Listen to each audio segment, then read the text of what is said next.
We have a pocket of time to plant our tomatoes, and the wind has just picked up, which it's 3 o'clock, the afternoon. I swear, like the sky just knows when it's 3 o'clock and it knows to pick up the wind, but that's fine. I'm gonna show you what I do when I mess up planting my tomato seeds and start it way too early and my plants look like horrible. And part of that is because we've moved and I've neglected them and had all these other projects going, so they look pretty bad. But my motto is let's see what happens. So we're gonna plant these in the ground right now, me and the kids. I'll show you what I do to plant them in the best way that I can when they look like this, and we'll see what happens. All right, we'll have to pause. It's starting to rain. It's coming down, so we'll wait 10 minutes and it'll be gone. That's what it does. It blows in a gusty storm, sometimes rain, and then blows away and the earth is still again. All right, the storm has passed. The wind is still here, carrying our sad tomatoes. The rain has passed, yes, but the wind is still living. It's actually blowing a different direction now, so that's fun.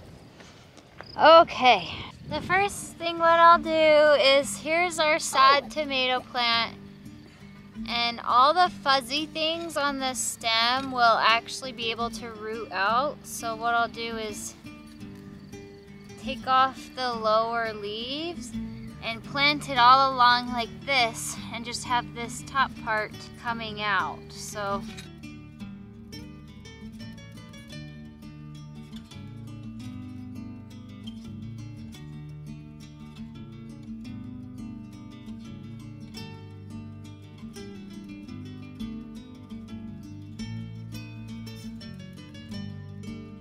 these ones are really tangled. We're not gonna plant this one. It looks sad. That one looks sad.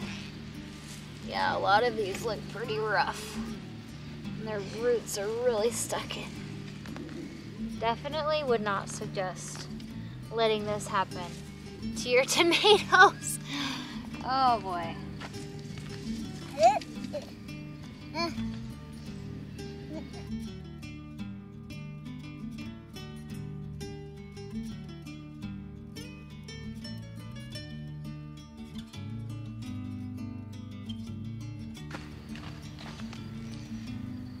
This also gives you the distance that you should probably have in between each plant, so it all works out.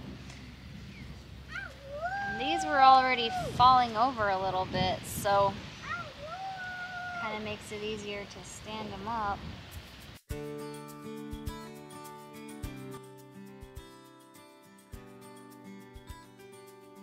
I know that many people would give up on these tomato plants in order to have a better yield. And while growing a ton of tomatoes is something that I really want, it isn't my ultimate goal. I'm not striving for perfection, and to be honest, my curiosity usually wins out. I want to know what these tomato plants can provide, don't you? So follow along and we'll see what happens.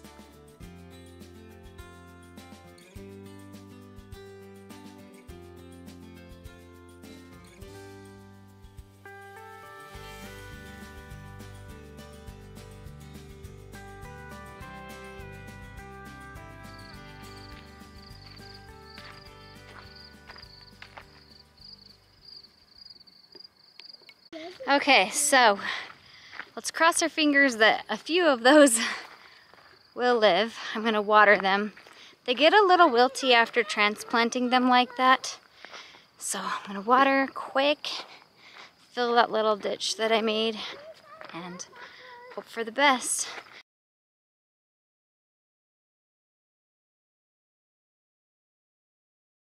It's been a few days since we last planted the tomatoes, and we are having a beautiful rainy afternoon.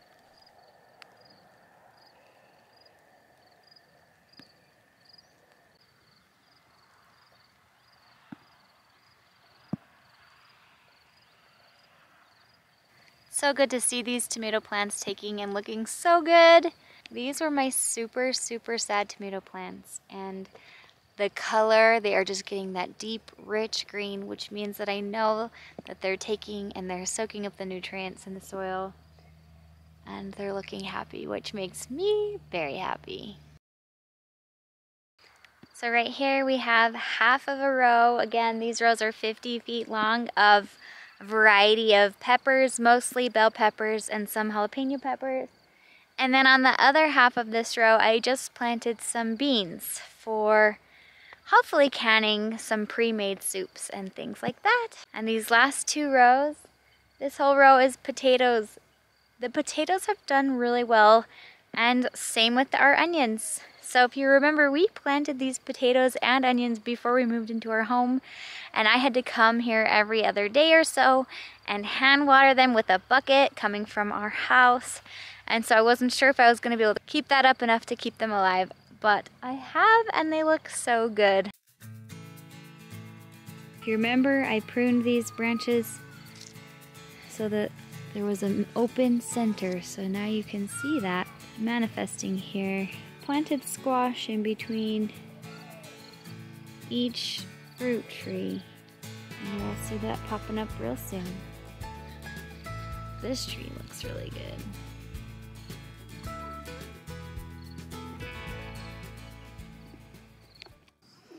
My super sweet neighbor had some extra tomato plants that she had gotten for free at the nursery, so we're gonna go put those in our tomato row. I did lose a couple tomatoes to grasshoppers, so these will be perfect. They'll fit right into our tomato row.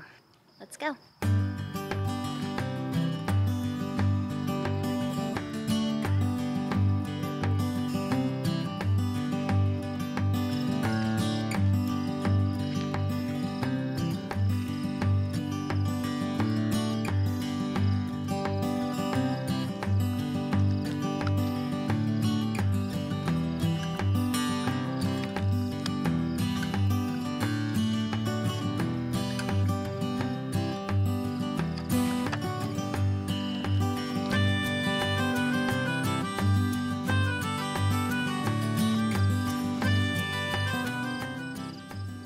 Like I've mentioned before, I really like to remove the lower leaves of my tomato plants. I don't like the leaves touching the ground because that promotes disease. These plants, interestingly enough, are actually almost the exact same size as the ones that I have growing.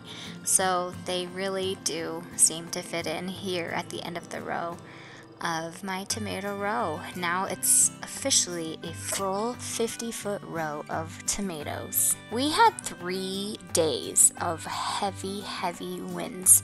In fact, I was getting high wind warnings on my phone constantly, and you can see it in my plants. All the tomato plants are leaning over to the side, so we'll have to trellis those and help them out. We had our beans start popping up out of the ground. I've actually never grown beans, so that's been really fun. Here's my pepper plants. My garden looks so small when compared to the warmer climates I see online. I could compare myself with them, or I can choose joy for the success I have. I planted these pickling cucumbers in the center of this row with radishes on this side. Some of the cucumber plants I started indoors a month or 2 ago, and some are just popping up from when I planted in the ground last week. I like to succession plant my cucumbers this way. That way I have a longer cucumber harvest over the summer. I will trellis these cucumbers soon as well. My hopes are that I can preserve these with the dill that I'm growing and make pickles. Our family loves pickles, and I'd love to add some homegrown pickles to our shelves this year. This is our row of corn. We grow glass gem corn, and it is another family favorite of ours, and it makes a beautiful fall decoration as well. We are just days away from seeing our first sugar snap peas of the season. I planted about 45 feet of these, and I'm still not sure I will taste a single one. As soon as my kids see a white bloom on these, they check it daily until a plump pea pod is ready to be devoured. As far as the broccoli goes, things are looking great. Cabbage and cauliflower are too. We have lost a few plants to grasshoppers, but overall it all looks amazing. Just north of the garden is this patch where I'm growing pumpkins. Someday I will turn it into more garden space, but for now it's weeds and pumpkins and a few wild sunflowers as well. Because I knew I didn't have it in me to create rows in this whole area for the garden this year, I decided to use this space for growing pumpkins. I have planted a total of 12 pumpkins in this patch. I have white, green, and your classic orange pumpkin for Halloween. This is our mulberry tree. It's a shade tree that my kids fondly call Mobo. All of our shade trees are looking really good this year as far as I can tell, and we hope we can keep them alive for years to come.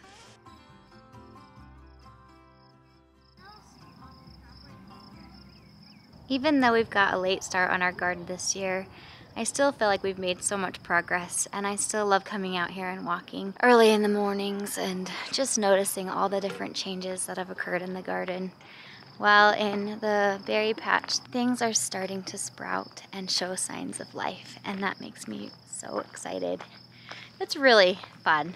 There are still a couple twigs that look like they're dead, but I'm just gonna keep watering, trying to bring them back to life. I did dedicate 3 50-foot rows for raspberries, and if for some reason certain plants don't come alive, next year there will be new sprouts from the plants that are alive, and I'll be able to transplant those over to the bare places. So I know there might be a few bare places this year, but next year and over the next year, we'll be able to fill these rows and they will be lush and beautiful.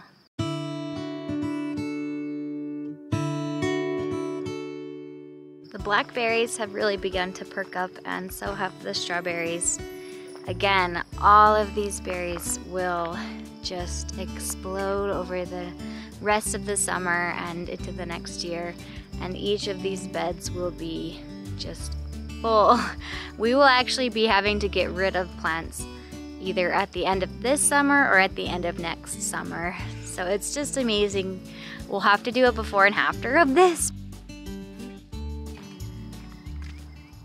If I had to tell you what my favorite thing to watch grow was, I wouldn't say the garden plants. I would say the little children who call me mom, because they are the reason we started our homestead in the first place.